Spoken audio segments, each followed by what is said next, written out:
প্রথমে আমরা জেনে নেই হোয়াট ইজ ডিজিটাল মার্কেটিং। তো আপনারা তো অনেকেই এখানে, যারা আপনি অলরেডি বললেন যে অনলাইনে ব্যবসা করছেন, তো আপনাদের মধ্যে থেকে কেউ একজন কি বলতে পারবেন যে আপনি ডিজিটাল মার্কেটিং বলতে কি বোঝেন? জাস্ট আপনাদের কাছ থেকে একটু জেনে নেই, তারপরে আমি অ্যাকচুয়াল স্যার, অফলাইন যে মার্কেটিংটা করা হয় তাকে ডিজিটাল মার্কেটিং বলা হয়। সুন্দর simple উত্তর। এটা অ্যাকচুয়ালি এটাই সত্য আর কি। তো আসলে ডিজিটাল মার্কেটিং বলতে বোঝায় ইন এ নাটশেল, এটা হচ্ছে আপনার একটা আমব্রেলা আর কি। মানে মার্কেটিং তো অনেক ভাবে করা যায়। মার্কেটিং অনেক রকমের অপশন বা অনেক রকমের ওয়ে মাধ্যমে আসলে মার্কেটিংটা করা যায়। কিন্তু সেই মার্কেটিংটা আমরা অনলাইন মিডিয়া চ্যানেলের মাধ্যমে করা হয়, এবং যেখানে এঙ্গেজমেন্ট হচ্ছে, অ্যাক্টিভিটিস থাকে আর কি, এবং সেই মার্কেটিংটাকে আসলে ডিজিটাল মার্কেটিং বলা হয়। তো এখানে দেখেন লাস্টে একটা লাইন আছে, the role of digital marketing is to help you get found, get noticed, get leads, and then turn those leads into returning customers. তো এই লাইনটা আসলে খুব ইম্পর্টেন্ট। মানে ডিজিটাল মার্কেটিং এ আসলে সবচেয়ে মজা হলো যে এখানে, যদিও এখানে অনেক ক্লাটার্ড, এখন সবাই ডিজিটাল মার্কেটিং ইনভেস্ট করছে, সময় দিচ্ছে, তাদের বিজনেসটাকে গ্রো করছে, বাট এখানে আসলে অনেক ইজিলি আপনাকে খুঁজে পাওয়া যাবে বা আপনার বিজনেসকে খুঁজে পাওয়া সম্ভব। আপনার বিজনেসকে আপনার কাস্টমারের কাছে খুব দ্রুত, খুব সুন্দরভাবে উপস্থাপন করা সম্ভব। তারপর আপনি চাইলেই আহ, এখান থেকে লিড বা সেলস লিড জেনারেট করতে পারবেন, এবং একজন কেউ যদি আপনার কাছ থেকে কেনে অনলাইন মিডিয়ার মাধ্যমে, সবচেয়ে মজার ডিজিটালের যে আপনি পুরো বিষয়টাকে ট্র্যাক করতে পারবেন, যেটা অফলাইনে হয়তো বা ওভাবে সম্ভব হয় না। অফলাইনে ট্র্যাক করার জন্য আসলে যেটা আমরা করি যে আমরা ফোন নাম্বার লিখে রাখি, বা পরে ফোন করা হয়, ভাই আপনি তো একবার কিনেছিলেন পণ্য, আরেকবার কিনবেন কিনা। বাট অনলাইনে এই ট্র্যাকিংটা আপনার অটোমেটেড ভাবে করা সম্ভব, এবং পরবর্তীতে সেই একবার যে কাস্টমারটা আমার কাছ থেকে কিছু পণ্য কিনেছে, তাকে আবার বিভিন্ন রকম অফার দিয়ে আবার নিয়ে আসা সম্ভব হয়। তো in a nutshell digital marketing আসলে একটা স্যার, আমব্রেলা। পরিষ্কার শোনা যাচ্ছে না। হ্যাঁ স্যার, বিবৃতি শোনা যাচ্ছে। তো ইন এ নাটশেল আসলে ডিজিটাল মার্কেটিং একটা আমব্রেলা টার্ম। মানে আমব্রেলা টার্ম বলতে আসলে একটা হলিস্টিক টার্ম, যার যার আন্ডারে অনেক রকমের মার্কেটিং অ্যাক্টিভিটি থাকে। মানে এরকম না যে ডিজিটাল মার্কেটিং একটা ওয়ান অফ থিং, বা একটাই একটাই ব্যাপার, যে একটাই কাজ করলে ডিজিটাল মার্কেটিং ডান, আর কিছু করা লাগবে না। এরকম না, ডিজিটাল মার্কেটিং আসলে অনেক রকমের, অনেকগুলো ইফোর্ট বা অনেক ধরনের অ্যাক্টিভিটি সমন্বিত যে ফলাফল, সেটাই আসলে ডিজিটাল মার্কেটিং। তো মুভিং অন, এই যে আদার ওয়ার্ডস, মানে আমি যদি ইন আদার ওয়ার্ডস বলি যে ডিজিটাল মার্কেটিং আপনারা আসলে এই ধরনের ব্যাখ্যা দেখে অভ্যস্ত আমার মধ্যে, যে ডিজিটাল মার্কেটিং বলতে বোঝায় যে আপনার website, app, SEO, search engine marketing. আপনার একটা ওয়েবসাইট থাকতে পারে, আপনার একটা অ্যাপ থাকতে পারে, আপনি মানে সেখানে এসইও করবেন, সার্চ ইঞ্জিন মার্কেটিং করবেন, সোশ্যাল মিডিয়াতে আপনি উপস্থিত থাকতে পারে, এবং সেখানে আহ, আপনার পণ্যের প্রচার প্রসার করতে পারবেন, আপনার কাস্টমারের সাথে এঙ্গেজমেন্ট বা কাস্টমার আপনার প্রোডাক্টের সাথে সংযুক্ত করতে পারছেন। ডিজিটাল মার্কেটিং এ অবশ্যই আপনার অ্যাক্টিভিটিটা মোবাইলের মাধ্যমে হতে পারে, অধিকাংশ ক্ষেত্রে মোবাইল, কারণ এখন বাংলাদেশে যত ইন্টারনেট ট্রাফিক জেনারেট হচ্ছে তার 90% মোবাইল থেকে হচ্ছে। দেন আছে স্ট্রিমিং অডিও এন্ড ভিডিও। আপনি ইউটিউবের কথা চিন্তা করেন, বা এখন অনেক স্ট্রিমিং সার্ভিস আছে, যেমন ধরেন হইচই, বায়োস্কোপ লাইভ আছে, বা বঙ্গ আছে। অডিওর মধ্যে আছে, আপনারা মনে হয় নাম শুনছেন যে স্পটিফাই বা গানা। তো এগুলো আহ, এই সকল চ্যানেলের মাধ্যমে বা এই সকল মিডিয়ার মাধ্যমে কিন্তু ডিজিটাল মার্কেটিং করা সম্ভব। Email marketing is one of the oldest and one of the effective medium. খুবই ইফেক্টিভ একটা মিডিয়াম। একটা সময় ছিল বাংলাদেশে ইমেল মার্কেটিং সেভাবে কাজ করতো না, বাট এখন আসলে মানুষ যত বেশি আসলে ডিজিটালের সাথে, ডিজিটাল টেকনোলজির সাথে অ্যাকাস্টমড হচ্ছে, বা যত বেশি ডিজিটাল টেকনোলজি ব্যবহার করছে, তত বেশি, এবং যত বেশি মানুষ আসলে, মানুষের শিক্ষা দীক্ষা বাড়ছে, তত বেশি আসলে মানুষ ইমেল পড়ার প্রতি একটা কি বলা যায়, ইমেল পড়ার প্রতি আগ্রহ তৈরি হচ্ছে। আগেও তো কি ইমেল করতোই না, এমন হয়েছে যে আমার চাকরি জীবনে আমি দেখেছি যে আমরা কলিগকে ইমেল পাঠানোর পর ফোন দিতাম যে ভাই একটা ইমেল পাঠিয়েছি, আপনি কইরা দেখেন। তো ওই জিনিসটা আসলে এখন আর করতে হয় না, মানুষ কিন্তু ইমেল রেগুলার করে। Email marketing is a good option. Then আছে ইনফ্লুয়েন্সার মার্কেটিং। ইনফ্লুয়েন্সার মার্কেটিং এটা একটা নতুন টার্ম। এটা গত 3-4 বছর ধরে বলা যায় খুবই জনপ্রিয়। ইনফ্লুয়েন্সার মার্কেটিং আমরা আসলে ডিটেলে পরে জানবো নি।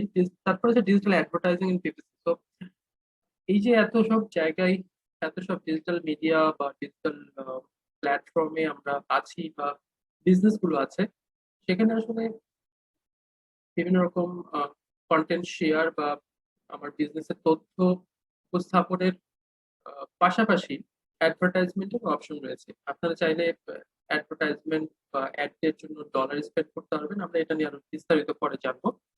দেন ফাইনাল আছে ভিডিও এন্ড ব্লগ, যে আপনি আপনার আহ, পণ্যের সুযোগ সুবিধা বা পণ্যটা কি, আহ, পণ্যটা কেমন, এটা নিয়ে আপনারা ব্লগ লিখতে পারেন, ভিডিও তৈরি করতে পারেন। এটা বেসিক আপনারা অলরেডি জানেন। তো এই সবকিছু মিলেই আসলে এই সব রকমের অ্যাক্টিভিটির সমষ্টি আপনারটাই হচ্ছে ডিজিটাল মার্কেটিং। সবকিছু ঠিক মতো করতে পারলেই বলা যেতে পারে যে আপনার ডিজিটাল মার্কেটিং ঠিক মতো হচ্ছে। আবার একটা জিনিস কি, যে হয়তো আপনার বিজনেসের সাথে সবসময় এই প্রতিটা অ্যাক্টিভিটির প্রয়োজন হয় না। যেমন ধরেন তারপরে আপনি ফেসবুক কেন্দ্রিক ব্যবসা করেন, ফেসবুকে শপ আছে, আপনার ওয়েবসাইট নাই, অ্যাপ নাই। তো আপনার সেক্ষেত্রে হয়তো বা ফেসবুকের মানে ওয়েবসাইট এবং অ্যাপ অ্যাপ কেন্দ্রিক যে চিন্তা ভাবনা সেটার প্রয়োজন হচ্ছে না। তো আবার ধরেন আপনার ওয়েবসাইট আছে, কিন্তু ওয়েবসাইট থাকলে অবশ্য ফেসবুকে আপনার অ্যাক্টিভিটি থাকবেই। আবার ধরেন আপনি এমন কোনো প্রোডাক্ট নিয়ে কাজ করছেন আম, যেটা অনেক স্বল্প মূল্যের প্রোডাক্ট, যেটা লাক্সারি প্রোডাক্ট না, সেক্ষেত্রে হয়তো বা আপনার এই স্ট্রিমিং সার্ভিসে অ্যাডভার্টাইজমেন্ট বা স্ট্রিমিং সার্ভিসে না গেলেও চলছে। তো এই কিছু ব্যাপার রয়েছে যেগুলো আসলে আপনার প্রোডাক্ট সার্ভিস, তার কাস্টমার বা টিজি টিজি কারা এবং আপনার প্রাইস পয়েন্ট, এর সব কিছুর সাথে মিলিয়ে আসলে আপনি ডিসাইড করবেন কোন অ্যাক্টিভিটির সাথে আপনি এঙ্গেজড হবেন, কোনটাতে হবেন। So digital marketing is same as traditional marketing but on the internet. তো এর আগেও আপনারা এটা বলেছেন বলছি যে অলরেডি একজন বললেন যে অনলাইনে যে মার্কেটিংটা করা, তো সেটাই মানে ট্রেডিশনাল যে মার্কেটিং গুলো করা হতো সেটাই করা হচ্ছে, বাট ইন এ ডিফারেন্ট ওয়েতে। এবং সেটা ইন্টারনেটে হচ্ছে, ইন্টারনেটের মাধ্যমে, ইন্টারনেট কানেকশনের মাধ্যমে। তো আমরা দেখি ট্রেডিশনাল মার্কেটিং এ আমরা আসলে কি করি বা করতাম, এখনো করা হয়। Traditional marketing is not dead. তো ট্রেডিশনাল মার্কেটিং কি করা হয় সেটা একটু দেখি। এটা হচ্ছে ট্রেডিশনাল মার্কেটিং, মানে নর্মালি অফলাইন মার্কেটিং যদি আমরা বলি, যে আমরা কোল্ড কলিং করি, ফোন নাম্বার আছে, ফোন নাম্বারে ফোন দিয়ে আমরা কিন্তু এখনো কোল্ড কলিং পাই আর কি বিভিন্ন জায়গায়। যেরকম ব্যাংক বা ইন্স্যুরেন্সের সার্ভিস থেকে দেখবেন ফোন দেয়, কেউ ক্রেডিট কার্ড বিক্রি করতেছে, সে কিন্তু নাম্বার নাম্বার আসলে কিনে পাওয়া যায়, দ্যাট অ্যানাদার স্টোরি। তো ওই নাম্বার গুলো নিয়ে এসে ফোন দিচ্ছে, আর তার ফোন দিচ্ছে। ইভেন দো ইদানিং যেরকম কিছু ইন্টারনেট সার্ভিস প্রোভাইডার, ওরাও মানে আমি যেরকম যে ধরনের ফোন কোল্ড কলিং এর ফোন কল পাই, সেগুলো বলতে গেলে আমি ক্রেডিট কার্ডের ফোন পাই, ইন্স্যুরেন্সের ফোন পাই, তারপরে স্যার কথা ঠিক বোঝা যাচ্ছে না ক্লিয়ার, কেমন বাজছে কথাগুলো। কথাগুলো আস্তে আস্তে শোনা যাচ্ছে অনেক।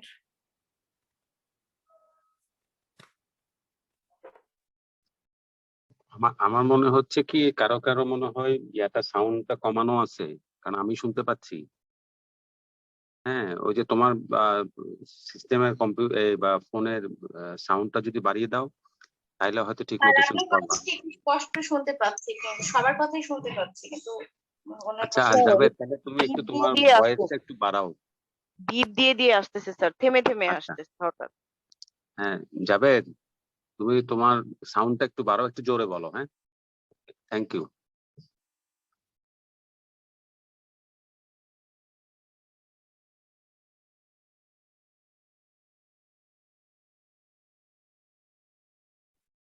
স্যার আমার আসলে গত পরশু থেকে কাশি এবং জ্বর, এই কারণে জোরে বলতে কষ্ট হচ্ছে আর কি, বাট আমি স্টিল ট্রাই করবো আর কি।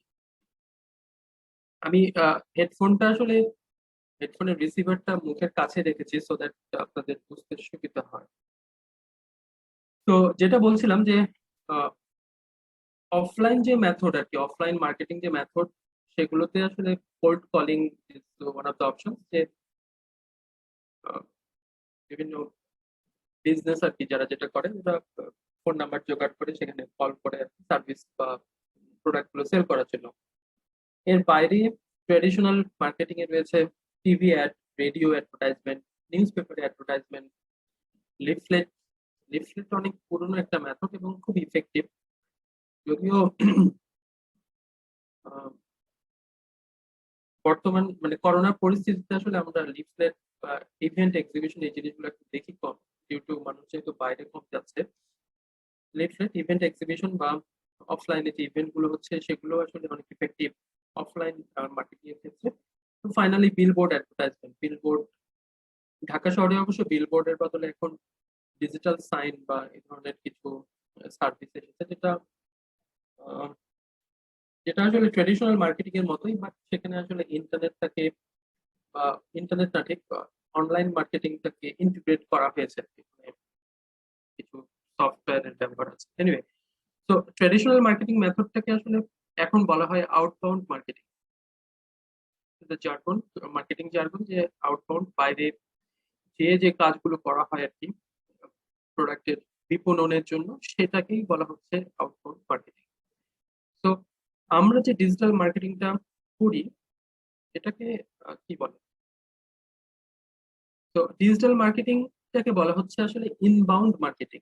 মানে আপনি আপনার যে কাস্টমার রয়েছে অনলাইনে তাদেরকে টেনে, যে আমরা এখানে একটা ছবি দেওয়ার চেষ্টা করেছি, যে টেনে হিস্ট্রে নিয়ে আসা হচ্ছে। সাপোজ এটা হচ্ছে যে রোপ পুলিং ধরনের খেলা রয়েছে আর কি। তো টানা হিস্ট্রে করে আপনি আপনার প্রচুর প্রচুর অন্যান্য আপনার কম্পিটিটররাও ট্রাই করছে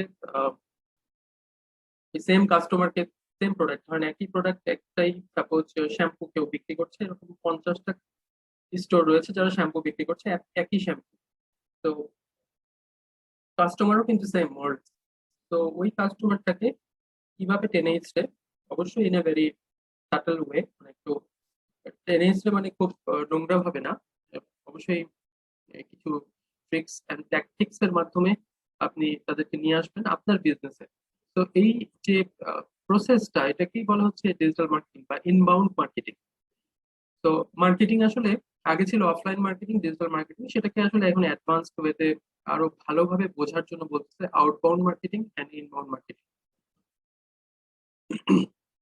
তো এখন যদি আমরা দেখি যে ডিজিটাল ইন বাংলাদেশ, বাংলাদেশে আসলে ডিজিটালের কি অবস্থা, মানে ডিজিটাল মার্কেটিং যে আমরা করব বা করছি, তো বাংলাদেশে ডিজিটালের ইকোসিস্টেমটা কেমন বা ইউনিভার্সটা কিরকম, আমি একটু একটু ধারণা দেওয়ার চেষ্টা করব।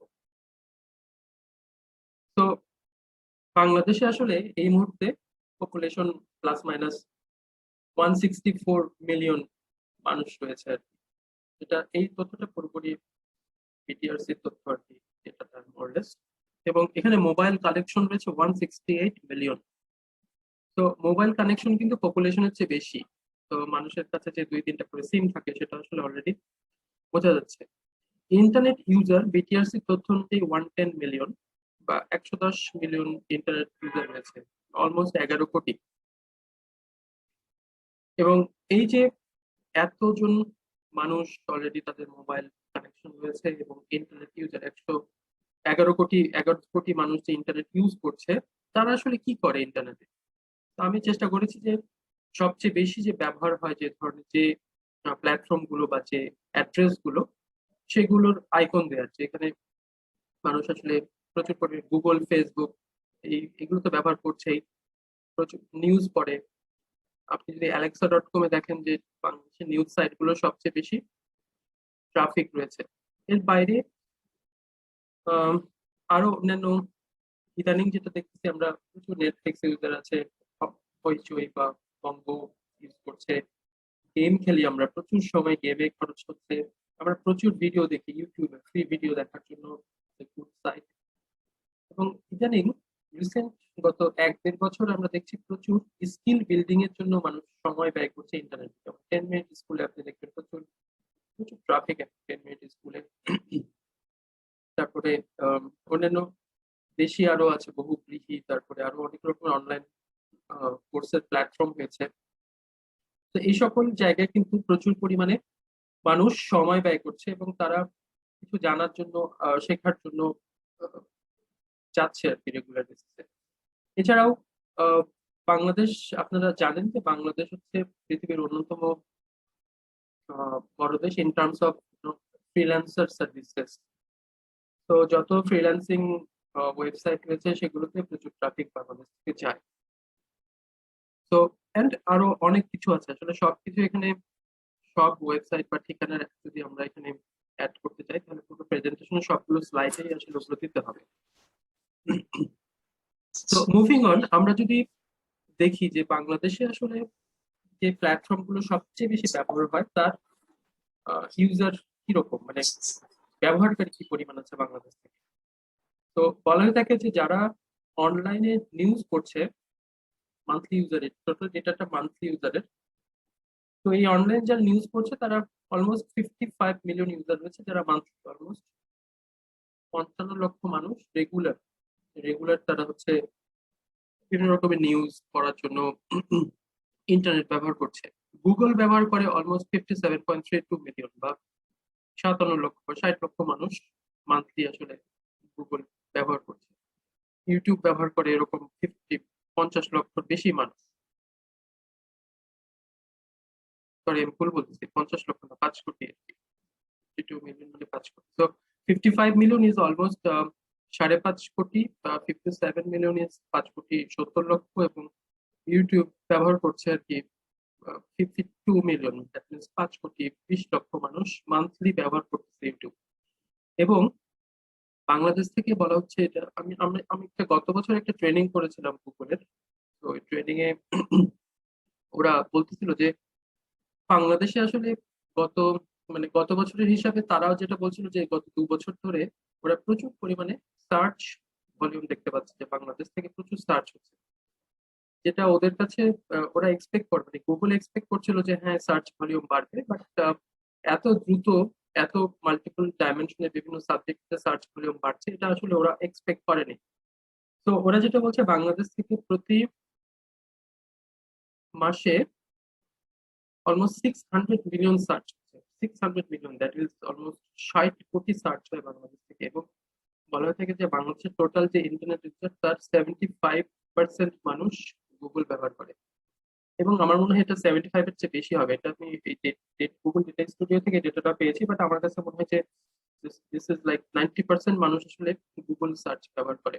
তো এই এই ডেটাগুলো সম্পর্কে বা এই ডেটা পয়েন্ট গুলো নিয়ে কথা বলার কারণ হচ্ছে সমস্ত ডেটা কিন্তু আপনার ব্যবসা ব্যবসা মানে আপনাদের যে উদ্যোগগুলো রয়েছে সেই উদ্যোগগুলো অনলাইনে সাকসেসফুল করার জন্য আহ, আপনি যে সিদ্ধান্তটা নেবেন তা কিন্তু আসলে এই ডেটা পয়েন্টের উপর বেস করে নেবেন যে আপনি কোন প্ল্যাটফর্মে থাকবেন এবং কোন প্ল্যাটফর্মে কি ধরনের আহ, উদ্যোগ, মানে কি ধরনের ইফোর্ট দেবেন আর কি, বা কি ধরনের অ্যাক্টিভিটি করবেন, তার উপর বেস করে কিন্তু আপনার পণ্য বা আপনার যে সেবাটা রয়েছে তার প্রচার বা প্রসার হবে, এবং এভাবে কিন্তু ধীরে ধীরে আপনার বিজনেসটা গ্রো করবে। সো পরবর্তীতে আমরা আরেক যেটা দেখবো যে বাংলাদেশকে কিছুদিন আগেও বলা হতো বাংলাদেশে ফেসবুক কান্ট্রি, যদিও এখন আর বলা হয় না, কারণ ফেসবুকের বাইরেও অন্যান্য প্ল্যাটফর্ম গুলোতেও প্রচুর পরিমাণে বাংলাদেশি এখন ব্যবহার করছে। যেমন ফেসবুকে এই মুহূর্তে মান্থলি 44.33 মিলিয়ন মানুষ ফেসবুক ব্যবহার করছে, যার মধ্যে 32% ফিমেল, দ্যাট ইজ হিউজ। মানে 2 বছর আগেও ফিমেল ইউজার ছিল অলমোস্ট 20%, এখন 32% ফিমেল রয়েছে এবং মেল রয়েছে 68%। ইনস্টাগ্রামে 3.46 মিলিয়ন ইউজার অ্যাক্টিভ মান্থলি। এই ডেটাটা হচ্ছে এবছরের জানুয়ারিতে, এবং আমার মনে হয় গত 6 মাসে এটা আরো বৃদ্ধি পেয়েছে আর কি। তো ফিমেল হচ্ছে 38%, মেল 62%। ইনস্টাগ্রামে আবার ফিমেল বেশি, এবং ইনস্টাগ্রামে যে ইউজার, এটা একটু বলে রাখি যে ইনস্টাগ্রামে এভারেজ বয়স, ইনস্টাগ্রাম যারা ইউজার রয়েছে বাংলাদেশে, তাদের এভারেজ বয়স হলো 18 থেকে 21। তো 18 থেকে 21 বছর বয়সী ছেলে মেয়ে তারা কিন্তু ইনস্টাগ্রাম সবচেয়ে বেশি ব্যবহার করে। আমি এরকম ইউজার দেখেছি যারা ফেসবুক ব্যবহার করে না, just they focus on Instagram, nothing else. তো আপনারা যদি কোনো ইউথ সেন্ট্রিক কোনো প্রোডাক্ট নিয়ে কাজ করেন, then Instagram can be your way. আপনি ইনস্টাগ্রামে হয়তো বা কাজ করতে পারেন শুধুমাত্র, আর কোথাও না গেলেও চলতেছে।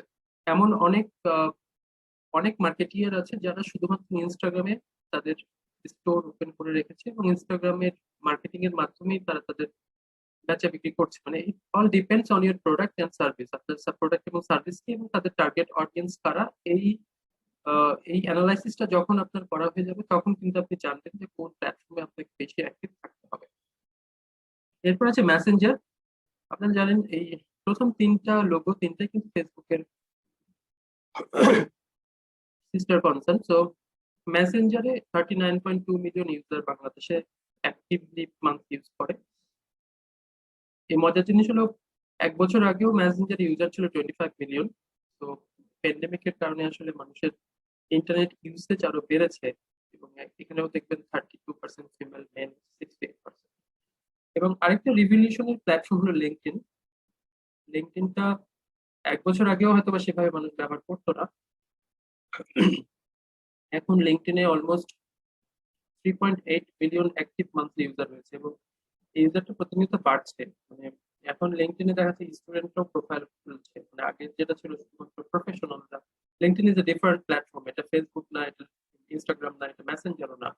এটা একটা নেটওয়ার্কিং বেসড প্ল্যাটফর্ম যেখানে আম, যেটাকে আসলে এখানকার অ্যাক্টিভিটি গুলো আসলে টোটালি ডিফারেন্ট ফ্রম হোয়াট আমরা যেটা ফেসবুকে করি বা ইনস্টাগ্রামে যে ধরনের অ্যাক্টিভিটি করি আর কি।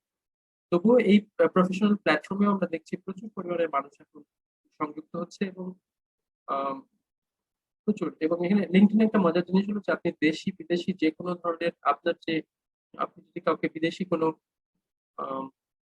থট লিডার বা কোনো প্রফেশনালকে আপনি ফলো করতে চান, আপনি এখানে খুব সুন্দরভাবে ফলো করতে পারবেন এবং তাদের সাথে কমিউনিকেট করতে পারবেন তাদের পোস্টের মাধ্যমে বা ইনবক্সের মাধ্যমে। তো এই চারটে হলো বাংলাদেশে এই মুহূর্তে সবচেয়ে পপুলার চারটা সোশ্যাল মিডিয়া প্ল্যাটফর্ম। আমি এখানে টিকটক, লাইকি বা ইমো এই প্ল্যাটফর্ম গুলোর ডেটা দেইনি, কারণ সত্যি কথা বলতে এই প্ল্যাটফর্ম গুলোর ডেটা সেভাবে নাই। ওরা ওরা সেভাবে মানে টিকটক বা লাইকি বা ইমো আসলে আইএমও এই ডেটাগুলো সেভাবে শেয়ার করে না। বাট একটা একটা জিনিস আমার আমার এক্সপিরিয়েন্স থেকে আমি বলতে পারি যে টিকটক, লাইকি বা আইএমওতে আমি জানি না কমার্স কতটুকু আসলে মানে সাকসেসফুল। কমার্স কমার্স ইন্টিগ্রেশনটা আসলে সেভাবে এই তিনটা প্ল্যাটফর্মে হয়নি। বাট আপনি যদি ফান ফিল্ড কোনো কন্টেন্ট তৈরি করতে চান বা করছেন, আপনি তাহলে এই তিনটা প্ল্যাটফর্মে যেতে পারেন, কারণ এই তিনটা প্ল্যাটফর্মে ফান ফিল্ড কন্টেন্টের অনেক চাহিদা রয়েছে। এবং শুধু কন্টেন্ট কন্টেন্ট বিক্রি করে বা কন্টেন্ট বানিয়ে কিন্তু এখান থেকে অনেক আমি বলবো উদ্যোক্তাই রয়েছে আর কি। এই সকল প্ল্যাটফর্মে যারা কাজ করছে দে আর কাইন্ড অফ উদ্যোক্তা। তো এই অনেক উদ্যোক্তা কিন্তু তাদের জীবিকা নির্বাহ করছে জাস্ট এই তিনটা প্ল্যাটফর্মের জন্য কন্টেন্ট বানিয়ে। তো বাট রিসেন্ট কিছু ইনসিডেন্টের কারণে আমি আসলে তিনটা প্ল্যাটফর্ম অ্যাভয়েড করেছি, মানে কন্ট্রোভার্সি যেহেতু রয়েছে। তো আমরা নেক্সট স্লাইডে দেখবো যে এই যে আমরা ডিজিটাল ইকোসিস্টেমটা দেখলাম, মোরলেস ওভারভিউ দেখলাম। এখানে মেল ফিমেল তাদের আসলে এভারেজ বয়সটা কিরকম, কোন বয়সী মেল ফিমেল সবচেয়ে বেশি রয়েছে বা কম রয়েছে। তো আপনারা অলরেডি দেখতে পাচ্ছেন এখানে আসলে গোলাপি কালারের বারটা হচ্ছে ফিমেলদের বোঝানো হচ্ছে আর হলুদটা হচ্ছে মেল। তো এখানে সবচেয়ে বেশি এটা এটা আসলে ইউনিভার্সাল আর কি। প্রতিটা অলমোস্ট সব, ইভেন তো প্রথম আলো .com এর ক্ষেত্রেও এটা ইউনিভার্সাল যে সবচেয়ে বেশি মানুষ বা অডিয়েন্স রয়েছে 18 থেকে 34 বছর বয়সী। 18 থেকে 24 সবচেয়ে বেশি থাকে এই বয়সী মেল ফিমেল বা ইউজার সবচেয়ে বেশি এই প্ল্যাটফর্ম গুলোতে। এরপরে রয়েছে 25 থেকে 34 বছর বয়সী ইউজার। তো এরাই সবচেয়ে বেশি রয়েছে। এবং বাংলাদেশের পার্সপেক্টিভে যেটা হবে, ধরেন এখন থেকে 5 বছর পরে আপনি দেখবেন এই 35 থেকে 44 বছর বয়সী যে বাসটা, এটাও আরো বাড়বে। কারণ যার বয়স এখন ধরেন 30 বছর, 5 বছর পরে তার বয়স 35 বছর হবে। তো স্বাভাবিকভাবেই আহ, যারা আর কি এখন সংখ্যাগরিষ্ঠ রয়েছে, সেই সংখ্যাগরিষ্ঠ মানে সেই সংখ্যাগরিষ্ঠের অবস্থানটা কিন্তু চেঞ্জ হবে না, কারণ স্বাভাবিকভাবে নতুন ইউজার কন্টিনিউয়াসলি বাড়তে থাকবে। মাত্র 4.5 কোটি মানুষ ফেসবুক ব্যবহার করে, আরো অনেক মানুষ রয়েছে যারা আসলে অ্যাক্টিভলি এখনো ফেসবুক ব্যবহার করছে না। তো ওই মানুষগুলো যখন অ্যাড হবে তখন আসলে স্বাভাবিকভাবে এই প্রথম দিকে 3টা কলাম এগুলো অটোমেটিক্যালি বাড়বে। কিন্তু এখন থেকে 5 বছর বা 7 বছর পরে দেখবেন আপনাদের যে 35 থেকে 44 বছর বয়সী যে কলামটা, এখানে ইউজার অনেক বাড়বে। তো বিজনেস, নর্মালি আমরা জানি বিজনেস হচ্ছে একটা লং টার্ম ইনিশিয়েটিভ। তো এখানে অনেক দিনের একটা কমিটমেন্ট রাখার প্রয়োজনীয়তা থাকে। সো আপনি যদি এখন শুরু করেন, আপনার যদি এরকম থাকে যে আপনি যে ধরনের পণ্য বা সেবা আহ, বিক্রি করতে চাচ্ছেন, সেই আহ, তাদের যদি অডিয়েন্সটা এরকম থেকে আপনি 25 থেকে 44 বা 45 বছর বয়সী মানুষের কাছে পৌঁছাতে চান, আপনি এখন শুরু করতে পারেন। আপনি এখনই এই অডিয়েন্সকে যদি 25 থেকে 44 বছর বয়সী এই অডিয়েন্সকে যদি আপনি টার্গেট করতে থাকেন, 5 বছর পরে দেখবেন, বা আমি 5 বছর বেশি বলছি, কিন্তু 2 বছর বা 3 বছর পরে দেখবেন যে আপনি খুব ভালো মতো রেজাল্ট পাওয়া শুরু করছেন। বিকজ এই যে 25 থেকে 34 বছর বয়সী যে অডিয়েন্সটা, এদেরই ধীরে ধীরে বয়স বাড়বে এবং আপনার প্রোডাক্ট এবং সার্ভিস কন্টিনিউস দেখতে দেখতে একসময় হয় কি যে যত বেশি মানুষ দেখবে বা এঙ্গেজ হবে, তত বেশি কিন্তু আগ্রহ সৃষ্টি হয় একটা পণ্য বা সার্ভিস কেনার জন্য।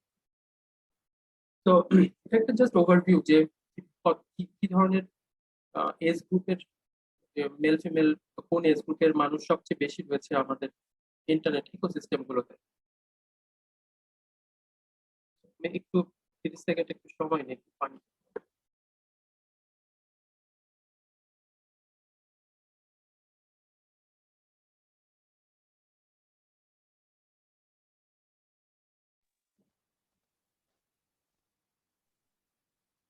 তো আমরা কিছু ডিজিটাল মার্কেটিং বেসিক্স সম্পর্কে জানবো। মানে ডিজিটাল মার্কেটিং আসলে এতটাই ভাস্ট এবং এতটাই চেঞ্জিং, এভার চেঞ্জিং, মানে আম, প্রতিনিয়ত চেঞ্জ হচ্ছে।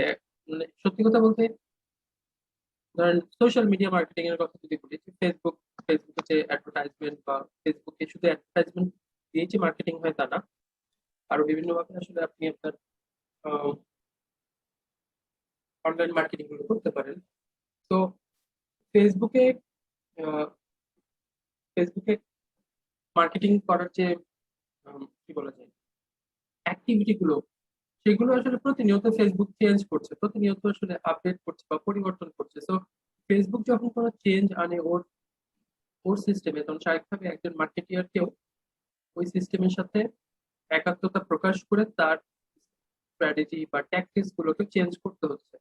এই কারণে বলা হচ্ছে যে digital marketing is ever changing platform, এখানে প্রতিনিয়ত চেঞ্জ হয়। সো এখানে আসলে আহ, এখানে আসলে আপনার অন্যদের চেয়ে আগে এগিয়ে থাকার সবচেয়ে ভালো উপায় হলো যে আপনাকে প্রতিনিয়ত জানতে হবে যে কি হচ্ছে না হচ্ছে, মোটামুটি ভাবে একটা বেসিক ধারণা সবসময় রাখতে হবে। এবং কখনো আসলে এই ধরনের আত্মশ্লাঘা বলে না, কিংবা সেলফ স্যাটিসফ্যাকশনের মধ্যে থাকা যাবে না যে আমি সবকিছু জেনে গেছি, I know everything about digital marketing, আমার নতুন করে জানার কিছু নাই, তো যা করছি এটাই ঠিক আছে। তো এরকম কোনো আসলে হার্ড এন্ড ফাস্ট রুল নাই, প্রতিনিয়ত জানতে হবে। তো আমরা চেষ্টা করবো আমরা কিছু বেসিক্স জানতে ডিজিটাল মার্কেটিং এর, মানে কিভাবে আসলে মার্কেটিং গুলো করা হয় আর কি। তা- তথ্য উপাত্ত মানে বই বুক বইয়ে যেভাবে বলা হচ্ছে বা বিভিন্ন ট্রেনিং আসলে যেভাবে বলা হয়, সেগুলো সেই আলোকে আর কি বলা। এর বাইরে আমি কিছু এডিশনাল জিনিস বলবো যেগুলো আসলে কোনো বইয়ে বলা হয় না বা কোনো বই লেখা নাই। তো জাভেদ, অন্যরা প্রশ্ন করার আগে আমি একটা ছোট্ট প্রশ্ন তোমার মাথায় দিয়ে রাখি। Sure. এটা হচ্ছে যে জগৎটা তো অনেক বড়, ডিজিটাল মার্কেটিং এর জগৎটা অনেক বড় এবং বিশাল। মানে শুধু একটা ফেসবুক মার্কেটিং নিয়েও দিনের পর দিন ক্লাস করা যেতে পারে। তবে আমাদের যারা নতুন উদ্যোক্তা তারা আসলে কোনটা দিয়ে শুরু করবে, কোনটা দিয়ে শুরু করলে তোমার মতে এটা আস্তে আস্তে তারা বিকশিত হতে পারবে, এটা তুমি একটু শেষের দিকে তুমি একটু বলো। আমি বের হয়ে যাচ্ছি। হ্যাঁ, ওকে, ওকে, থ্যাংক ইউ। ঠিক আছে। Okay, sir.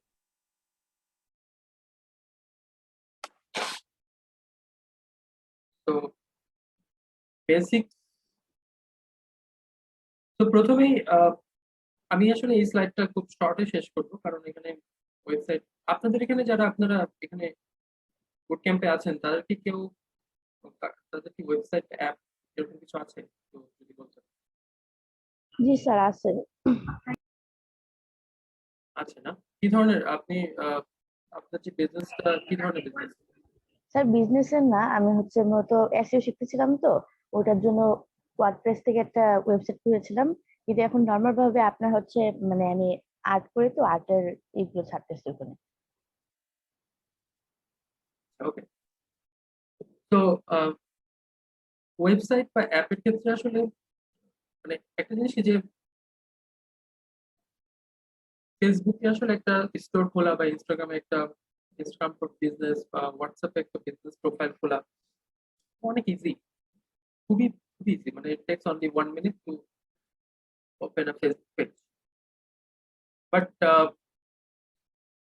যদি আপনার অনলাইনে যদি একটা আপনার রিয়েল এস্টেট, অফলাইন যদি স্টোর হয়, আপনার দোকান, অফলাইন একটা বাজারে একটা দোকান দিলেন, সেই দোকানটা কিংবা আপনার বাড়ির নিচে যদি গ্যারেজ থাকে সেই গ্যারেজে আপনি একটা টেবিল চেয়ার শেলফ করে একটা দোকান খুললেন, সেটা কিন্তু একটা অস্তিত্ব রয়েছে, রাইট? এবং ওই টোটাল ওই দোকানটার মধ্যে আপনার 100% মানে কন্ট্রোল রয়েছে।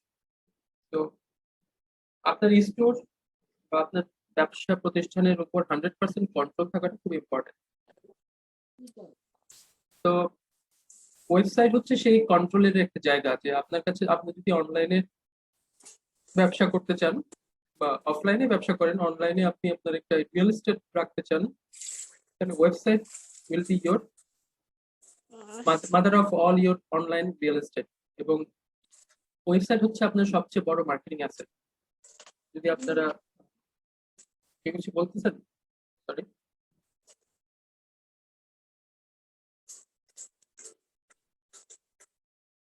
হ্যালো, না স্যার, আমার কেউ কিছু বলিনি। একটু মিউট থাকবেন তাহলে প্লিজ। ওকে।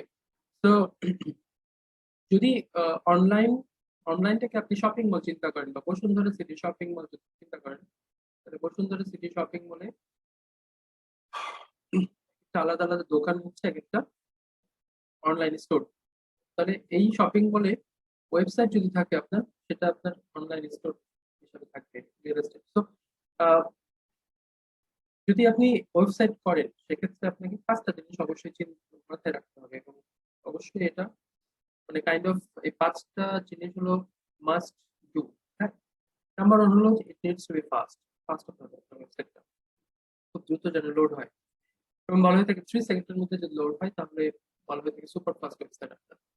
তো এটা আসলে এরকম না যে একদিনে আপনার ওয়েবসাইটটা ফাস্ট হয়ে যাবে, ইট টেক্স টাইম। তো আপনাকে আসলে কন্টিনিউয়াসলি ইমপ্রুভমেন্টের উপর থাকতে হবে। নাম্বার 2, এটা সিকিউর হতে হবে। যত বেশি আমরা দেখছি অনলাইনে মানুষের এঙ্গেজমেন্ট বা অ্যাক্টিভিটি বাড়ছে, তত আমরা দেখতেছি যে অনলাইনে বিভিন্ন ধরনের হ্যাকিং, আপনারা দেখতেই পাচ্ছেন যে ফেসবুকে হ্যাকিং থেকে শুরু করে সবকিছু হ্যাকিং, ইভেন তো বাংলাদেশ ব্যাংকেও ভল্টেও হ্যাকিং হয়েছে, এবং সেটাও ইন্টারনেট। তো যতটুকু সম্ভব আপনাকে আপনি আপনার ক্যাপাসিটির মধ্যে আপনার ওয়েবসাইটটাকে সিকিউর রাখতে হবে। 3 নম্বর হলো যে মোবাইল ফ্রেন্ডলি। আমি এর আগেও বলছিলাম যে 90% ওয়েবসাইট ট্রাফিক এখন আসে মোবাইল ডিভাইস। এবং আমরা আসলে নিজেদেরকে দিয়েই চিন্তা করেন যে আপনি বা আমি, আমরা আমাদের টোটাল ইন্টারনেট ব্যবহারের 90% সময় কিন্তু আমরা মোবাইল ইউজ করছি। মোবাইলেই সবকিছু, ফেসবুক, ইউটিউব, ইমেল বা অন্যান্য ওয়েবসাইট দেখা সবকিছু মোবাইল, অধিকাংশ সময় আসলে আমরা মোবাইল ব্যবহার করি।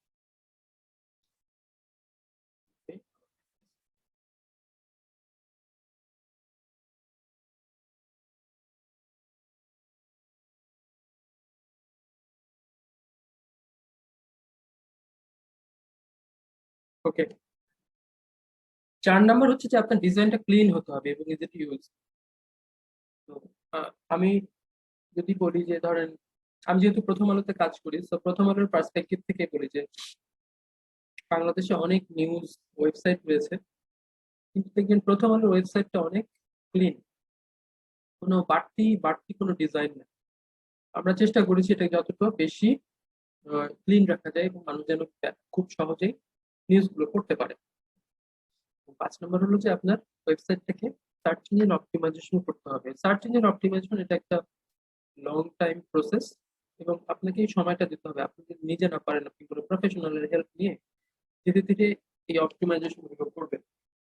বিকজ আপনি যদি সার্চ ইঞ্জিন অপটিমাইজেশন কাজটা এখন শুরু করেন, 2 বছর 3 বছর পরে এর ইফেক্টটা আপনি দেখতে পারবেন। ওকে, তো আমরা এখন একটু ছোট এটা হচ্ছে একটা কি বলা যায়, প্রচুর বক বক করতেছি, সো আমি চাচ্ছিলাম যে আপনারা যাতে একটু এঙ্গেজ হতে পারেন। তো এখানে 2টা কিউআর কোড দেওয়া আছে। আহ, আমার ডান দিকে রয়েছে গুগল মোবাইল ফ্রেন্ডলিনেস টেস্ট এবং বামে রয়েছে গুগল ওয়েবসাইট স্পিড টেস্ট। এই দুটো দুটো ইউআরএল। তো আপনারা আপনাদের মোবাইলের কিউআর কোড স্ক্যানার দিয়ে এই দুটো মানে প্রথমে হচ্ছে মোবাইল ফ্রেন্ডলিনেস টেস্টের কিউআর কোডটা স্ক্যান করবেন এবং যে ডোমেনটা পাবেন সেখানে যে কোনো একটা ওয়েবসাইট, আমি স্যাম্পল কিছু ওয়েবসাইটের অ্যাড্রেস দিয়েছি, ওয়েবসাইট গুলো সার্চ করে দেখবেন যে এই ওয়েবসাইট গুলো কোনটা কতটুকু। আপনারা যে কোনো একটা নিতে পারেন, একটা নিউজ সাইট নিলেন bbc.com বা টিবিএস নিউজ নিলেন, আর একটা ই কমার্স নেন অথবা বিক্রম। ট্রাই করে দেখেন যে আম, কোনটা কতটা মোবাইল ফ্রেন্ডলি মানে এবং কোনটার স্পিড কিরকম। তো আপনাদের সবার হাতে এখন 2 মিনিট সময় রয়েছে, একটু ট্রাই করেন যে আমাকে জানান যে আপনারা ট্রাই করেছেন কি করেন। Just it's a game, nothing.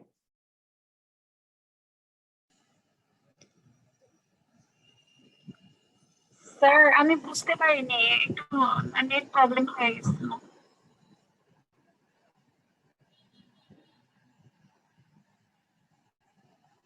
আচ্ছা, আপনাদের মোবাইলে কি কিউআর কোড স্ক্যানার আছে? জি স্যার আছে।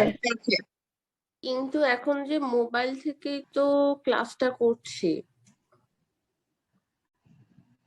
আচ্ছা, যারা মোবাইল থেকে ক্লাস করছেন তারা, আমি প্রেজেন্টেশনটা দিয়ে দিব, আপনারা পরে দেখে নিন, সমস্যা নাই। হ্যাঁ, যারা মোবাইল থেকে ক্লাস করছেন না তারা একটু ট্রাই করেন। তো এই বা অন্য কোনো মোবাইল যদি থাকে, হ্যাঁ, কিউআর কোড কিউআর কোডের বিষয়টা আমি যতটুকু বুঝি ওটা হলো গিয়ে এটা আমরা ক্যামেরা ওপেন করে এটা যদি ধরি অথবা কিউআর কোড স্ক্যানার যদি ধরি তাহলে আমাদেরকে এটা একটা রিডাইরেক্ট করে একটা ওয়েবসাইট অথবা একটা লিংকে নিয়ে যায় যেটা আসলে এই কিউআর কোডের সাথে আর কি কানেক্ট করা থাকে।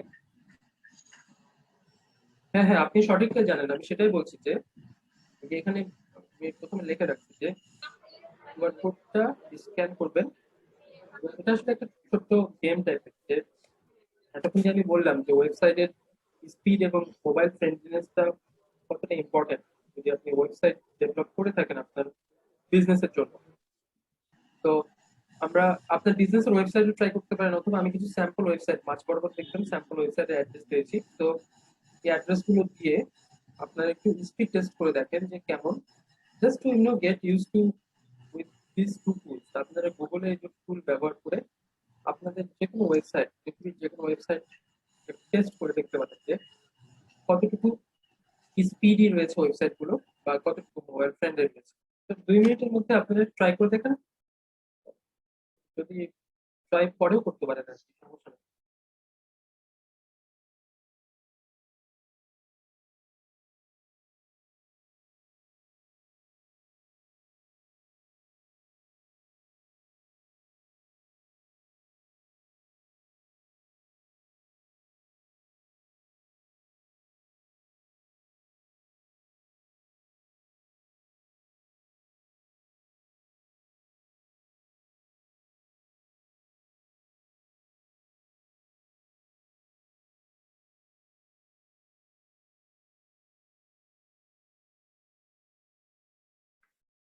Okay, so moving on ধরে নিচ্ছি যে আপনারা সবাই ট্রাই করেছেন অথবা ভবিষ্যতে করবেন। ওকে,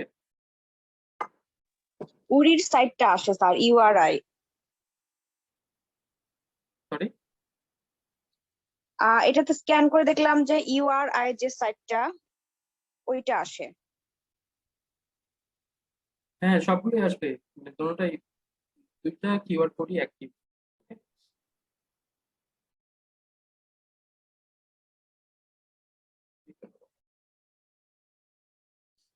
তো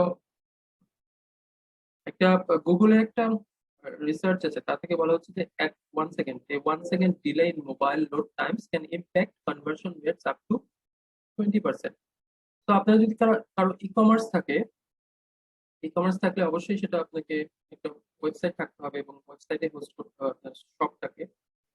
এক্ষেত্রে বলা হচ্ছে যে মোবাইলে যদি 1 সেকেন্ড ডিলে হয় লোড টাইমে, তাহলে এটা আপনার কনভার্সন রেট 20% ইম্প্যাক্ট করবে। এবং আমরাও দেখেছি এরকম বহু, যে দেখা গেল যে আমি একটা উদাহরণ দিই, যে প্রথমআলো.com-এ আমরা প্রচুর অ্যাডভার্টাইজমেন্ট দেখি। আমার নিজের ক্ষেত্রে আমি দেখছি যে কোনো অ্যাডে আমি ক্লিক করেছি, ভালো লেগেছে আমার অ্যাডটা দেখে, যে ঠিক আছে আমি ক্লিক করে দেখি কোথায় যায়, ক্লিক করেছি এবং যখন দেখছি যে ইউআরএলটা লোড হচ্ছে, it is taking more time, আমি কিন্তু ব্যাক স্পেস স্টেপে চলে এসেছি যে ভাই আমি আর দেখবো না, কি আছে থাকতো, I don't have to that much time. তো এবং মোস্ট অফ দ্য কেস এটাই হয়। এবং মানুষের আসলে পারসেপশনটা কোন জায়গায়, আমাদের মতো দেশে যেটা হয় যে আমাদের প্রথমত মোবাইল স্পিড, 4G স্পিড সব জায়গায় নাই, যে ঢাকাতে হয়তো বা 4G is very good, but ঢাকার বাইরে কিন্তু 4G অত ভালো না ইন্টারনেট ইউজার, মানে মোবাইল ইন্টারনেট ক্ষেত্রে। নাম্বার 2 হলো, যখনই একটা পেজ লোড হতে সময় নেয়, তখনই একজন ইউজারের মাথায় এটাই কাজ করে যে এই ওয়েবসাইটটা অনেক ভারী, তাহলে আমার বেশি ডেটা খরচ হবে। তো একজন ইউজার যে ডেইলি ডেটা প্যাক কেনে, দেখা গেলো 20 টাকা বা 15 টাকার ডেটা প্যাক কিনছে, সে অবশ্যই চাবে না যে তার একদিনের ডেটা কনজাম্পশনের যে বাজেটটা, সেটা খুব দ্রুত শেষ হয়ে যাক একটা ওয়েবসাইট ওপেন করতে যেয়ে। তো এবং 3 নম্বর হলো যে এই ইন্টারনেট যুগে আমরা দেখেছি যে মানুষের অ্যাটেনশন স্প্যান, বা আপনি কোনো কিছুতে কাউকে কোনো কিছু করতে দিবেন এরকম, মানে অ্যাটেনশন স্প্যানটা অনেক কম। এটার একটা উদাহরণ দিই, যে ধরেন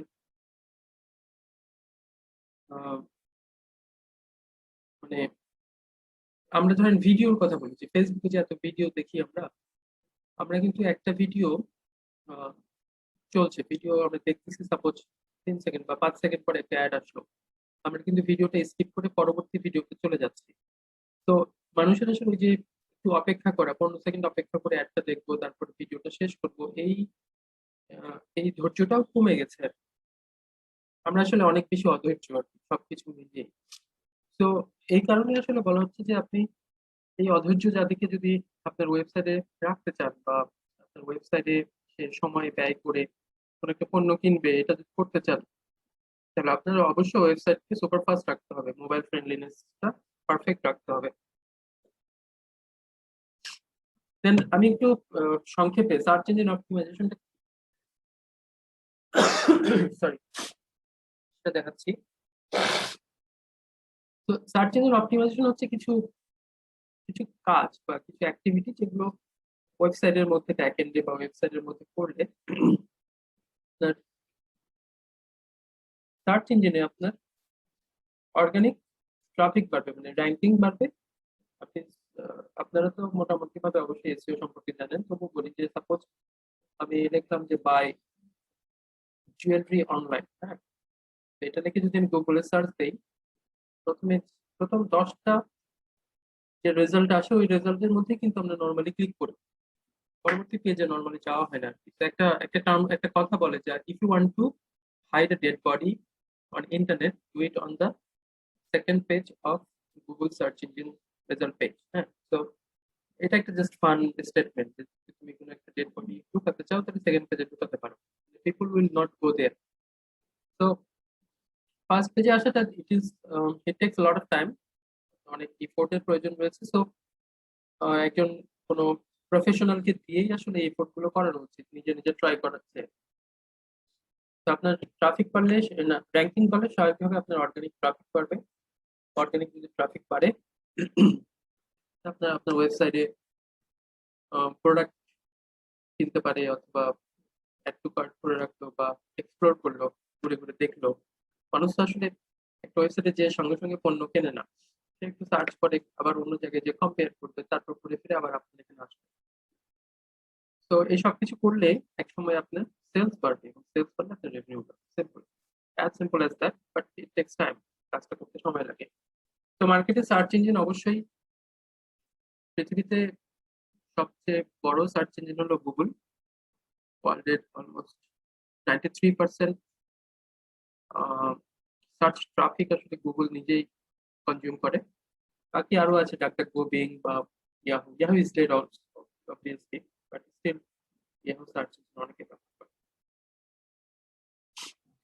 এবং কিছু ট্যাকটিক্স এরকম আছে যে মোবাইল সার্চের ক্ষেত্রে দেখবেন এখন আমরা কিন্তু খুব ব্যবহার করি যে রেস্টুরেন্টস নিয়ার মি, আমরা কিন্তু গুগলে এই ধরনের সার্চ করি। আপনারা কি করেন?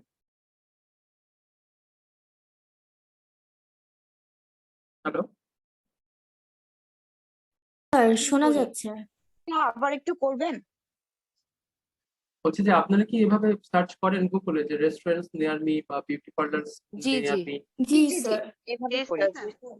জি তো বলা হচ্ছে যে এই ধরনের সার্চ মানে নিয়ার মি এই টার্মটা দিয়ে যে সার্চ, তা কিন্তু গত 2 বছরে 250% বেড়েছে।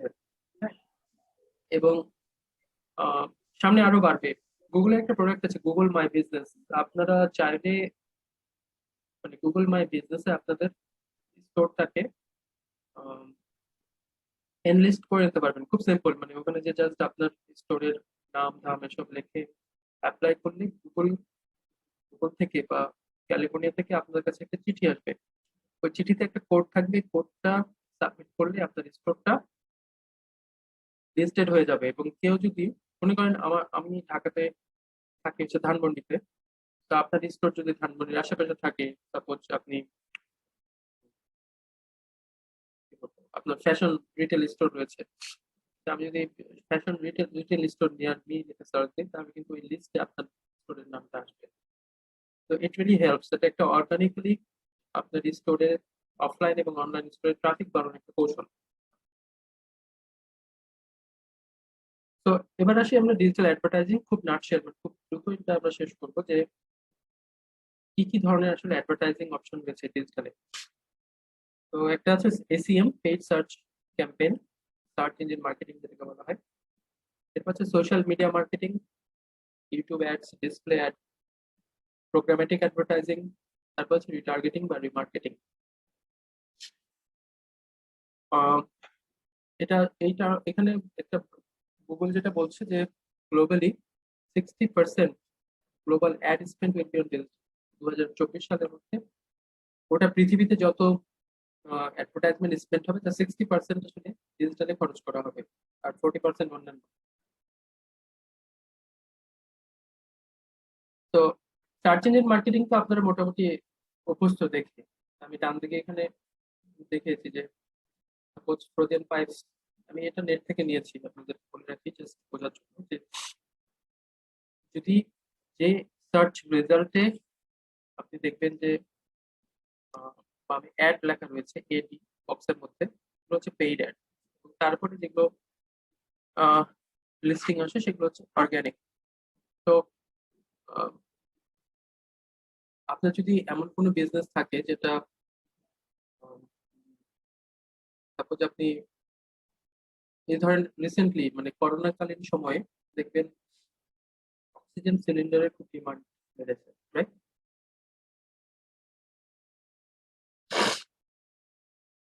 আমার মনে হচ্ছে আপনারা সবাই ঘুমায় গেছেন, আমি কিন্তু মনে হচ্ছে যে পার্টিসিপেন্টরা কেউ নাই। না স্যার, আমরা শুনছি। আমরা শুনছি স্যার। না স্যার শুনছি। মনোযোগ দিয়ে শুনছি। শুনছি স্যার। তাহলে বোঝার তো চেষ্টা আমরা করছি। আচ্ছা, সবাই আমাদের একসাথে বেশিরভাগ সবাই একসাথে কথা বলেন না। ক্লাসের শেষে লাস্টে হয়তো বা প্রশ্নগুলা থাকে যে প্রশ্ন করি, তো আর সারাক্ষণে আমরা একটু মন দিয়ে ক্লাস শুনি। না, বাট কিছু জিনিস এঙ্গেজমেন্টের খুব প্রয়োজন আছে। হয় কি আমি পুরো ক্লাসে যদি আপনাকে বলে গেলাম, বাট আপনার কাছ থেকে যদি জায়গায় জায়গায় আমি ইনপুট না পাই, তাহলে আসলে বুঝবো না আপনি বুঝছেন কিনা। হয় কি লাস্টে একদম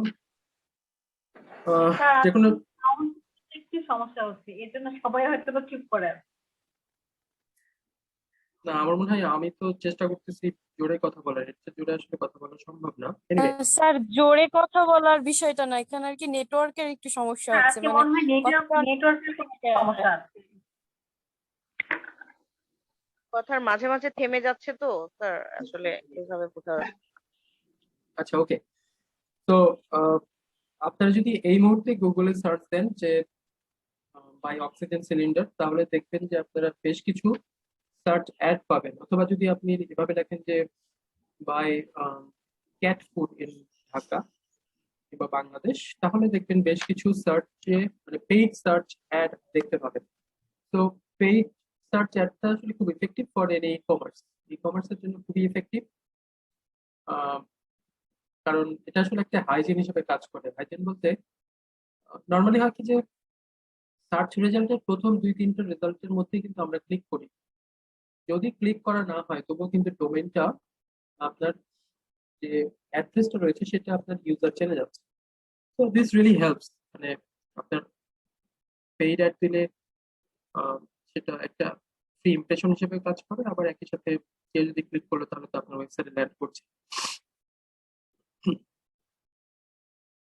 তো রিসেন্টলি মানে গত না ঠিক এই এই প্রথম এই বছর আর কি 2021 সালের ট্রেন্ডিং 4টা সার্চ ক্যাটাগরি হলো, নাম্বার 1 হচ্ছে অ্যাফোর্ডেবিলিটি অ্যান্ড ভ্যালু।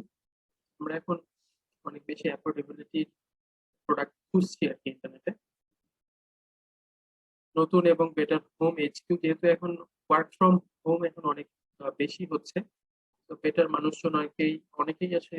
আমার এক কলিগ রয়েছে যার বাসা থেকে ইন্টারনেট কানেকশনই পাওয়া যায়। তো he is looking for a better home যেখানে শিফট করবে। অপটিমাইজিং ওয়েলনেস, এখন দেখবেন অনলাইন অনেক ওয়েলনেস ভেঞ্চার, যেরকম আপনারা সবাই মোরলেস হয়তো ব্রাভা হেলথের অ্যাড দেখেছেন যে আপনি অনলাইনে ডাক্তার দেখাতে পারবেন। তারপরে এখন ইয়োগা বা এক্সারসাইজ এই ধরনের অ্যাক্টিভিটির জন্য অনেক অ্যাডভার্টাইজমেন্ট আমরা দেখতে পাচ্ছি, এবং এই ধরনের সার্চও প্রচুর রয়েছে। এবং ফাইনালি হচ্ছে সেলফ সার্ভিস টেক হেল্প। তো সেলফ সার্ভিস টেক হেল্প বলতে এখন আহ, অনেক ধরনের সার্ভিস রয়েছে। যেমন ধরেন কাপড় কাচার জন্য এখন প্রচুর পরিমাণে ওয়াশিং মেশিন বিক্রি হচ্ছে এবং প্রচুর পরিমাণে সার্চও হচ্ছে। দেখবেন আপনি ওয়ালটন কিন্তু ওয়াশিং মেশিনের জন্য বড় বড় অফার দিয়ে রাখছে। তো এই আসলে অনলাইনে কোন সার্চের ভলিউমটা বেশি, সরি, অনলাইনে কোন ক্যাটাগরি আসলে সার্চ বেশি, তার উপর বেস করে কিন্তু মার্কেটিয়াররা ডিসিশন নেয় যে search কোন ক্যাটাগরিতে আসলে আমি ইনভেস্টমেন্ট করবো, কোন ধরনের প্রোডাক্ট এবং সার্ভিস বিক্রি করবো। একইভাবে আপনারাও আসলে এই কাজটা করতে পারেন। আপনারা গুগল ট্রেন্ডস ব্যবহার করতে পারেন।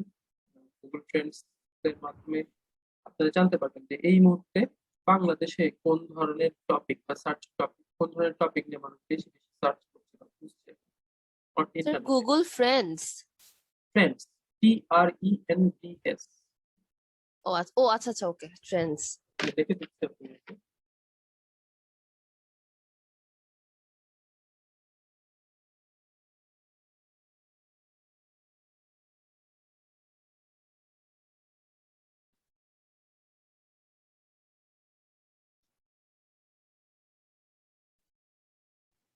কথা শোনা যাচ্ছে না। না, আমি কথা বলিনি এখন, আমি দেখতেছিলাম। ও আচ্ছা। তো trends.google.com এখানে যাওয়ার পরে এখানে .com.bd দিলে আবার সরাসরি বাংলাদেশে নিয়ে যাবে। তো চেঞ্জ করে দিই।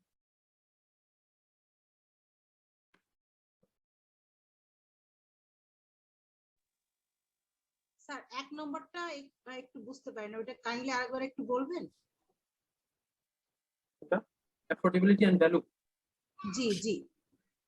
তো আসলে প্যান্ডেমিকের কারণে আপনারা দেখবেন যে প্রচুর মানুষের ইনকাম কমে গেছে, রাইট? মানুষ কিন্তু চাকরি হারিয়েছে। আহ, অনেকের আহ, অনেক প্রতিষ্ঠান ব্যবসা লস করার কারণে তাদের কর্মীদের বেতন কমিয়ে দিয়েছে, এরকম ঘটনাও ঘটছে। তো এর ফলে যেটা হচ্ছে মানুষ কিন্তু অনেক বেশি মানে অ্যাফোর্ডেবল করতে পারে আর কি এই ধরনের প্রোডাক্ট এন্ড সার্ভিসের দিকে ঝুঁকছে। মানুষ সেই ধরনের ধরেন আমি যদি বলি যে ভ্যালু ফর মানি, যে আমি সাপোজ 100 টাকা খরচ করব, এই 100 টাকা খরচের এগেইনস্টে মানুষ আসলে খুঁজছে যে 100 টাকা খরচ করে যে পণ্য বা সার্ভিসটা পাচ্ছে সেটা সেটা আসলে আগে যদি সে 150 টাকা খরচ করতো, সেই 150 টাকায় যে পণ্য বা সার্ভিসটা পেত সে এখন এই 100 টাকায় সেম সার্ভিস এবং পণ্যটা খুঁজছে। মানে ব্যাপারটা হলো যে আগে যদি আমি কোনো সাপোজ আমি যে একটা 1 কেজি আম কিনবো, সাপোজ আমি আম খেতে চাচ্ছি, 1 কেজি আম কিনবো, আমি 1 বছর আগেও 1 কেজি আমের পেছনে যদি 100 টাকা খরচ করে থাকি, এখন ওই 1 কেজি আম কেনার জন্য আমি 75 টাকা খরচ করতে চাচ্ছি। এই যে চাওয়াটা, এর মানে হচ্ছে আমি ভ্যালু ফর মানি, মানে আমি এখন খরচ করতে চাচ্ছি কম, বাট একই রকমের সার্ভিস খুঁজছি বা একই ধরনের বেনিফিট পেতে চাচ্ছি। তো এখন টাকার ভ্যালুটা বেড়ে গেছে, তাই না স্যার?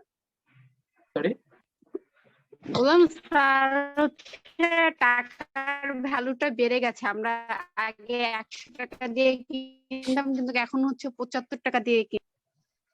তো তার চেয়ে আসলে মানুষ মানে অ্যাফোর্ডেবল প্রোডাক্ট খুঁজছে বেশি। মানে এখানে আসলে বোঝানোর আমি যেটা একটু বলতে চাচ্ছিলাম এই কারণে যে মানুষ এখন অ্যাফোর্ডেবল সার্ভিস খুঁজছে। এখন দেখবেন সাপোজ কেউ কক্সবাজারে ঘুরতে যাচ্ছে, আগে আগে হচ্ছে লাক্সারিয়াস হোটেল বা মানে মিডল ক্লাসের ক্ষেত্রে যদি বলি লাক্সারিয়াস হোটেল বা সেমি লাক্সারিয়াস রিসোর্ট হোটেলে থাকার একটা প্রবণতা ছিল।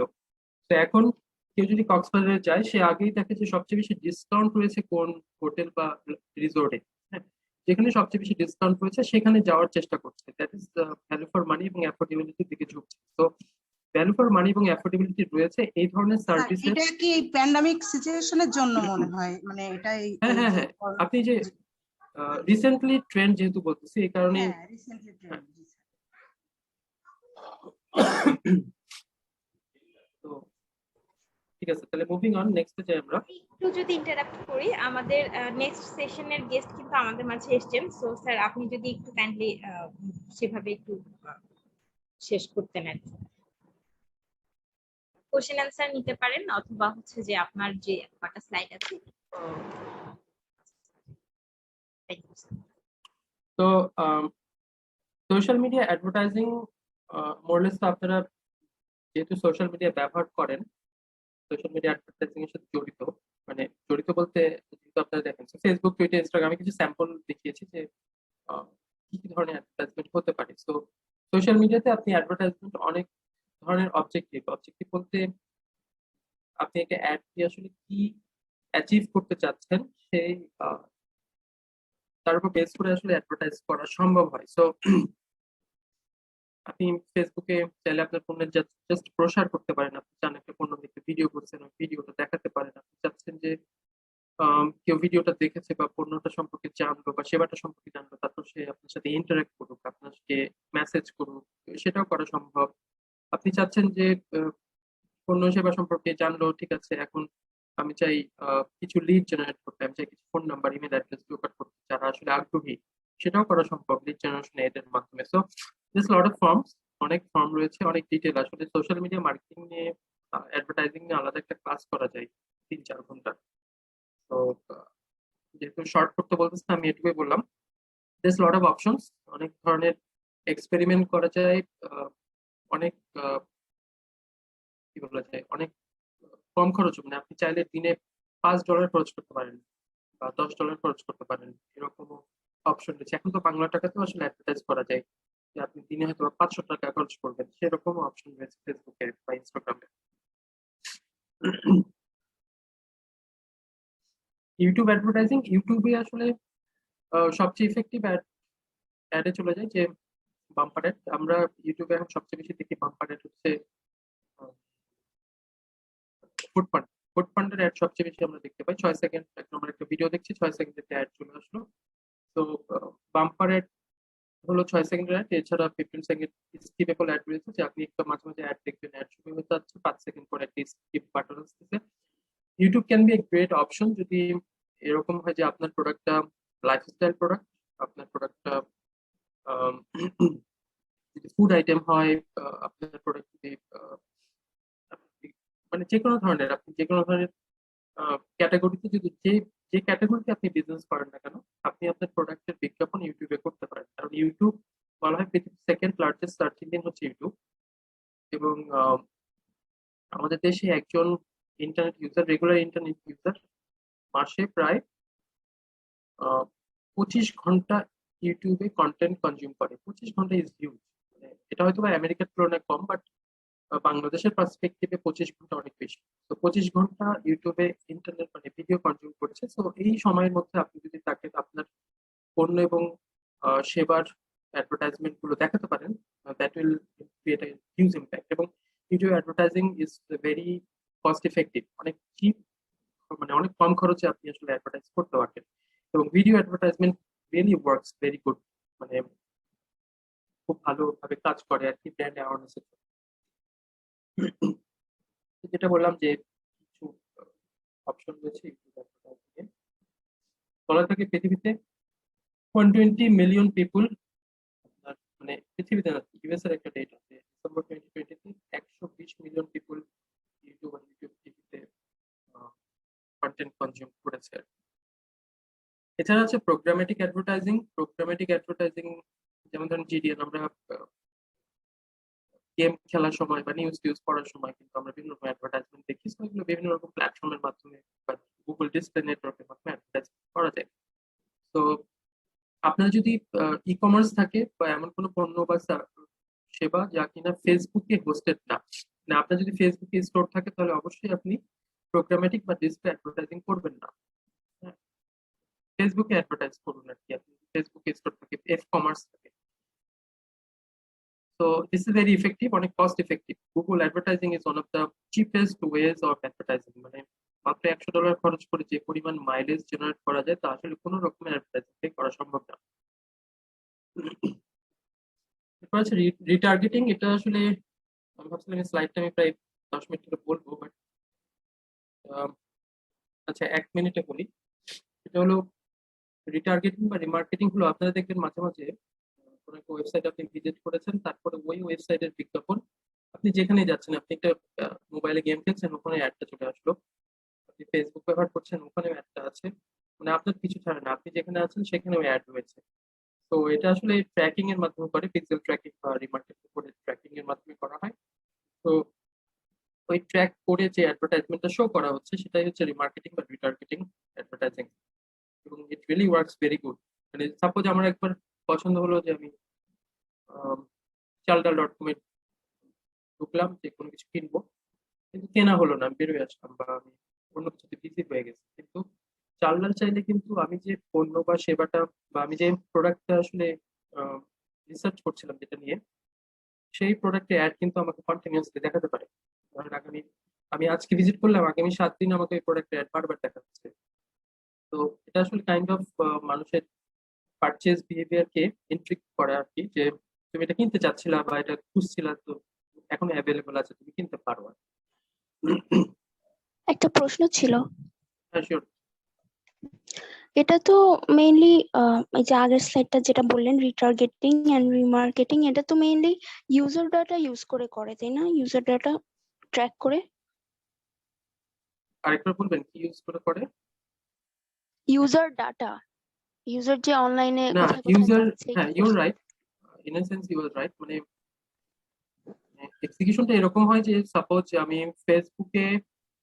ফেসবুকে যদি আমি রিটার্গেটিং করতে চাই, ফেসবুকের অ্যাড ম্যানেজার থেকে আমরা পিক্সেল তৈরি করি, ফেসবুক পিক্সেল বলা হয়।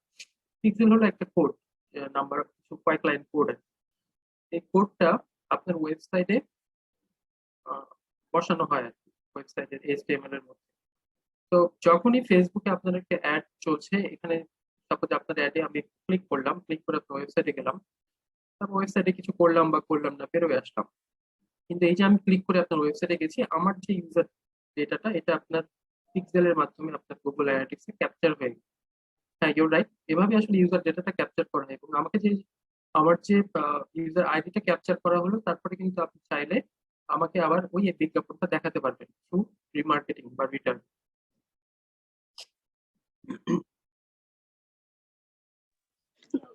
জি, বুঝতে পারছি, থ্যাংক ইউ। তো বলা হয়ে থাকে যে customer who see retargeted ads are 70% more likely to convert on your website. এটা আসলে একদম সায়েন্টিফিক্যালি অ্যাপ্রুভেড এটা। যত বেশি আপনি রিটার্গেট, যদি আমাদের দেশে আসলে রিটার্গেটিং বা রিমার্কেটিং অ্যাড খুব কম দেখা যায়, মানে এটার জন্য আসলে একটা ফিক্সড বাজেট রেখে দিতে হয় আমাদের অ্যাডভার্টাইজাররা, এই সিদ্ধান্তটা নিতে পারে না মেবি। বাট গ্লোবালি কিন্তু এটা খুব ইফেক্টিভ একটা advertising media. 70% more likely to convert, 70% যদি কনভার্ট হয় that is huge for your business.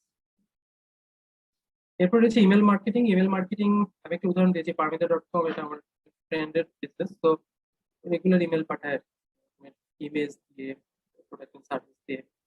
তো ক্লিক করে আপনি ওয়েবসাইটে যেতে পারতেছেন। Email marketing is very effective নাওয়াডেজ, because মানুষ আসলে এখন অনেক বেশি ইমেল ইউজ করে। ফাইনাল হচ্ছে ইনফ্লুয়েন্সার মার্কেটিং। আমি সংক্ষেপে বলি যে আপনারা ইউটিউবে দেখবেন এখন পেটু কাপল বা স্যার একটা কোশ্চেন ছিল স্যার ইমেইল মার্কেটিং এর বিষয়ে। স্যার যে ধরুন ডিজিটাল মার্কেটিং এর ক্ষেত্রে অনেকে ইমেইল মার্কেটিংটা করে, যেমন অনেকের অনেক আর কি বাইরের দেশে বাইরে অনেক সময় আর কি বলে যে আপনার অনেকগুলা মানে বিভিন্ন দেশের কোন সেক্টরের ইমেইল কালেক্ট করে যে আর কি মার্কেটিংটা করে, মানে বাইরেকে দেওয়া হয়। এরকম যে মার্কেটিংটা থাকে, এটা কি করাটা কি কতটুকু যৌক্তিক, মানে এটা আর কি মানে করার ইফেক্টটা কেমন আর কি? আপনি যদি ইমেল মার্কেটিং আসলে অ্যাপ্লিকেশন বিভিন্ন রকমের হয়। যেমন ধরেন দেখবেন ফ্রিল্যান্সিং যারা করে, অ্যাফিলিয়েট মার্কেটিং যারা করে, ওরা ইমেল মার্কেটিংটা ব্যবহার করে। হ্যাঁ স্যার, ওই সেক্টরের কথাই বলছি যে ওই ক্ষেত্রে আপনার ইমেল মার্কেটিংটা কতটুকু যৌক্তিক? অবশ্যই আপনি যদি অ্যাফিলিয়েট মার্কেটিং করেন email marketing is very effective. অবশ্যই যৌক্তিক আর কি। আর বাংলাদেশের পার্সপেক্টিভে যদি বলি যে আপনি যদি এফ কমার্স করেন বা ই কমার্স করেন, তাহলে যেটা করবেন, মানে আমার যেটা সাজেশন থাকবে যে আপনি বাল্ক ইমেল, অনেক ক্ষেত্রে বাল্ক ইমেল কিনে পাওয়া যায়। তো বাল্ক ইমেল না কিনে আপনি ধীরে ধীরে একটা ডেটাবেস ক্রিয়েট করেন। আপনি কাস্টমার কেউ একজন কিছু কিনলো আপনার কাছ থেকে প্রোডাক্ট, তার ফোন নাম্বারটা এবং ইমেল অ্যাড্রেসটা আপনি জোগাড় করেন তার সাথে কমিউনিকেট করে, এবং এইভাবে একটা ডেটাবেস তৈরি করলেন একটা ইমেলের এগেনস্টে, বা একটা কাস্টমারের নাম, তার টেন্টেটিভ এজ, তারপর জেন্ডার, তারপরে তার ফোন নাম্বার, কোথায় সে, লোকেশনটা কোথায়, এবং ইমেল অ্যাড্রেস নিয়ে আপনি একটা ডেটাবেস ক্রিয়েট করেন। এবং দেখবেন ওভার দ্য টাইম 6 মাস বা 1 বছর পর আপনার বেশ বড় একটা ডেটাবেস ক্রিয়েট হয়েছে, যে দেখা গেল আপনার 100 থেকে 150 বা 200